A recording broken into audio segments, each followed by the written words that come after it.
అందరికీ నమస్కారం. Welcome to Siriraj food. నేను మీ సిరి.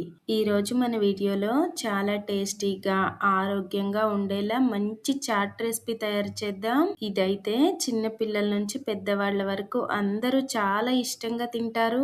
ఈజీగా తయారు చేసుకోవచ్చు. హెల్దీ కూడా.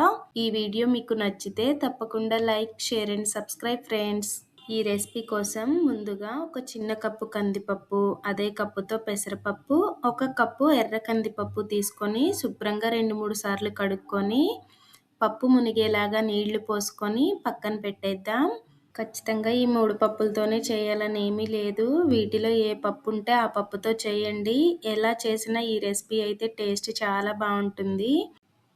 ఇందులో నేను చుక్కకూర, పాలకూర కూడా ఒక కట్ట వేస్తున్నా అన్నమాట.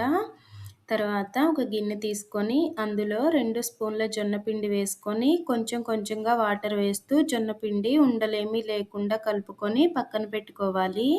జొన్నపిండికి బదులుగా రాగి పిండి అయినా వేసుకోవచ్చు.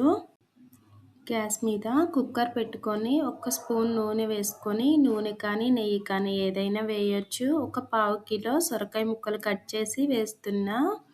ఈ ముక్కల్ని ఒకసారి బాగా కలుపుకున్న తర్వాత ఒక చిన్న ఉల్లిగడ్డ, ఒక టమాటా, ఒక 4-5 పచ్చిమిర్చి చీలికలు వేసుకొని ఒకసారి బాగా కలుపుకోవాలి.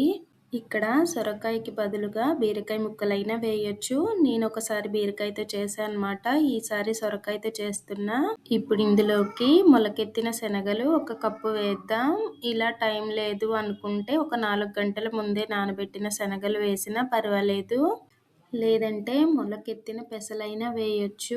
ఇలా ఇవి వేసిన తర్వాత ఒకసారి బాగా కలిపేసుకొని మనం ముందు కట్ చేసి పెట్టుకున్న చుక్కకూర, పాలకూర వేసేసి మనం ముందు కడిగి పెట్టుకున్నాం కదా పప్పులు, ఆ పప్పులు నీళ్లతో సహా వేసేసి ఒకసారి బాగా కలుపుకొని రుచికి సరిపడా ఉప్పు వేసుకొని కుక్కర్ మూత పెట్టి ఒక 4-5 విజిల్స్ రానిచ్చామంటే కూరగాయలు, పప్పు అనేది మెత్తగా ఉడికిపోతుంది. నేను ఇక్కడ పులుపు కోసం చుక్కకూర వేసాను అన్నమాట. లేదంటే కొంచెం చింతపండు అయినా, లెమన్ అయినా పిండుకోవచ్చు. ఇక్కడ నేనైతే 4 విజిల్స్ రానిచ్చాను అన్నమాట.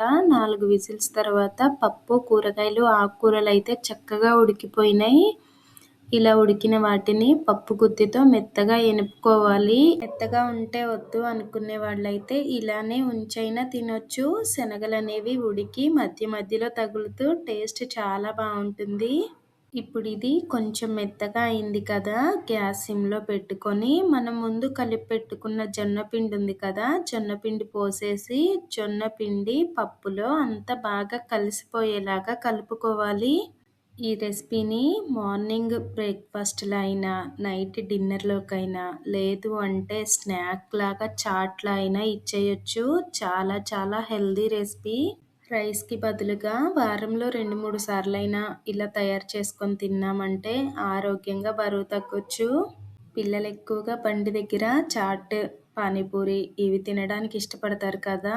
ఇలా ఒక్కసారి ఇంట్లో హెల్దీగా మొలకెత్తిన శనగలు, జొన్నపిండి, కూరగాయలు, ఆకుకూరలు ఇవన్నీ వేసి తయారు చేసి ఇచ్చి చూడండి. హెల్త్కి మంచిది. అలానే ఇష్టంగా తింటారు.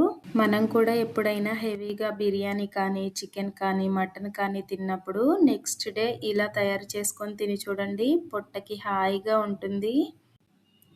1 స్పూన్ నూనెలో కరివేపాకు చిటపటలాడించి వేసి ఫైనల్గా కొంచెం కొత్తిమీర వేసుకొని కలుపుకొని ప్లేట్లో పెట్టుకొని పైన కొంచెం కొత్తిమీర, ఉల్లిగడ్డ ముక్కలు, నిమ్మరసం వేసుకొని తింటే నిజంగా చెప్తున్నా టేస్ట్ అయితే నెక్స్ట్ లెవెల్ ఉంది. తయారు చేసిన వాళ్ళకి తిన్న వాళ్ళు 100కి 100 మార్కులు ఇవ్వాల్సిందే. ఈ వీడియో మీకు ఎలా అనిపించిందో కామెంట్ చేయండి. ఈ వీడియో మీకు నచ్చితే తప్పకుండా లైక్ చేయండి, షేర్ చేయండి, సబ్స్క్రైబ్ చేయండి. రేపు ఇంకో మంచి వీడియోతో మళ్ళీ కలుసుకుందాం. By bye friends.